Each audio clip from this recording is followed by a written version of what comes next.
Araka ny nanarantsika azy teo dia araka amin'Andriamantoa Roland Ratsiraka anoana azy amin'ny fifidianana filoham-pirenena zany ny avy ao anivon'izay antoko grady loafo izay manana anivony manodidina an'izay ny filoam-boninahitry ny antoko MTS. Mety ny fiarahana ary mahafinaritra satria olona manaja fihavanana roa, manaja ny firaisan-kina sy firalahiana ary manaja ny soatoavina republikanina. Dia ny programa ihany koa mbola kely ako Andriamantoa Rabetsitota dia efa miresaka ny ady amin'ny fahantrana. Za mbola kely, mbola tsy ampy taona. Ankehitriny anisan'ny teny filamatra izay entinay amin'io fifidianana io dia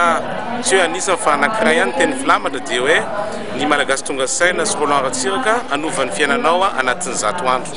Io anovan'ny fiainanao anatin'ny 100 andro tsy midika hoe ampanakarena ny vahoaka Malagasy fa tsy vita zany anatin'ny 100 andro fa kosa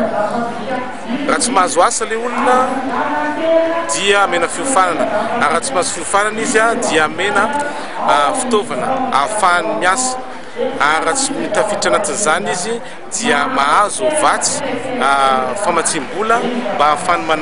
manao programa an'asa. Iny le ezaka efa nataonay ohatra tamin'ny amin'ny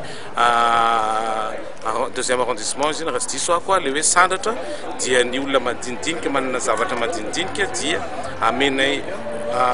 vatsy bebe kokoa mba ahafahany manatanteraka ny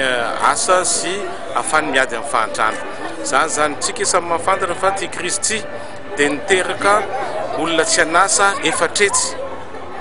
ka 400 000 personnes ka tsy azo tsika avela amin'izao fa mila mena vahaolana faran'izay aingana izy. Ka eko ihany koa dia mitendry hoe tsy azo ekena ny fanemorana fifidianana dia efa manambara amin'ireo olona rehetra